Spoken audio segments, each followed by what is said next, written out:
So it's time to hear a little bit of what's going on in the news this morning that you might not have heard already. It's our resident Have You Heard slot, and today kicking off proceedings is Sean. Well, I've got a story from America, from Major League Baseball. Okay. It's been the World Series at the moment, actually finished overnight, I think. But during Game 5, 2 women earned themselves a lifetime ban from all Major League Baseball. And this is because they flashed. Oh, that old chestnut.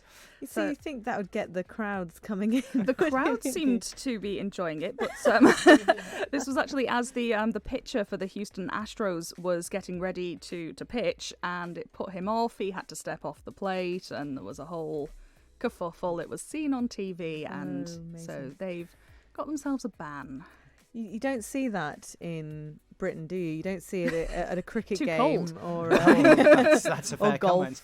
comment. You did, I mean, I suppose you think you did back in the day. I mean, there are those sort of famous news pictures, I think sort of in the 70s and 80s of streakers on their football pitches. Yeah, but they were usually men, weren't they? They were, actually. Although there is, I think there's a very famous one. I'm just trying to think now. It is a football match, I think in the 70s, of a woman.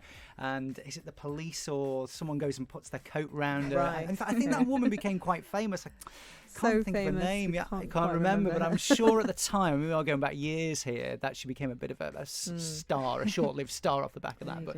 There was one, I think, in the Champions League final this year that was a female that came running from somewhere and suddenly found herself in the middle of a load of security. So maybe this is it. Maybe it's making a comeback. You never know. I don't fancy doing it this morning. I have to say, with that wind, it's very bracing. And I think now as well, if it's on live TV, they cut away as quickly as they can. Whereas I think, again, years ago, they just stayed on it and nobody was bothered. We've probably got the technical ability now to do that. That, yes, as you say, you might not have been able to do a little while ago.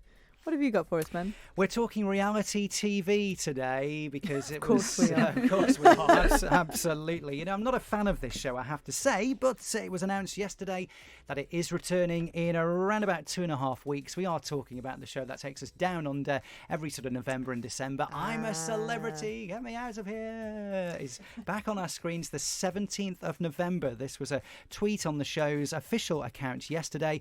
It'll see Ant McPartlin, who was replaced by Holly Willoughby last year, rejoining Declan Donnelly. So Ant and Dec back together for I'm a Celebrity. Do either of you watch this? Out of all of the sort of reality TV shows, it's probably the only one that could entice me. I've watched them in the past and found myself getting quite wrapped up in it because I think it's a little bit more about facing your fears and being bold and brave and dealing with people. I don't know, it's got a little bit more about it, I think, for me personally. I think for me it depends who's on it. Yes, if it's just a load of Towie cast members, not interested. If there's someone quite interesting in there, then might drop in for an episode or two. Usually a fair mix, isn't there? Yeah. As a sort of celebrity, you get some people that no one's heard of, and some people that are really bizarrely famous. And you think, what on earth are you doing on there? But get some real characters because, of course, Stanley Johnson, Boris Johnson's father, was on it, wasn't he? That's right, yeah. And people like Michael Burke and Jenny Bond, who were known as being these very sort of serious newsreaders, were in there as well in years gone by.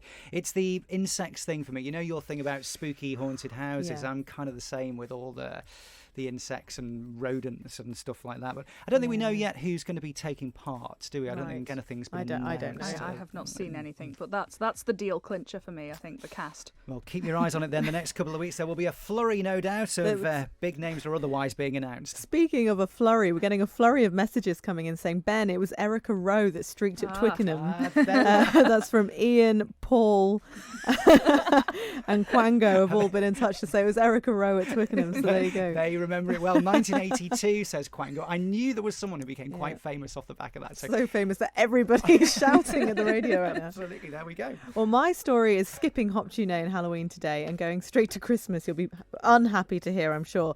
This is a story that popped up yesterday, I believe, that US singers John Legend and Kelly Clarkson have recorded an updated version of the Christmas hit Baby It's Cold Outside. Oh, I heard about this. And this ran into controversy last year with the hashtag #MeToo movement.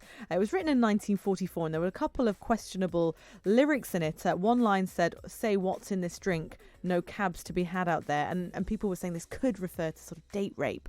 Whereas now, John Legend's penned some new lyrics and it says, "What will my friends think? I think they should rejoice. If I have more drink, it's your body and your choice."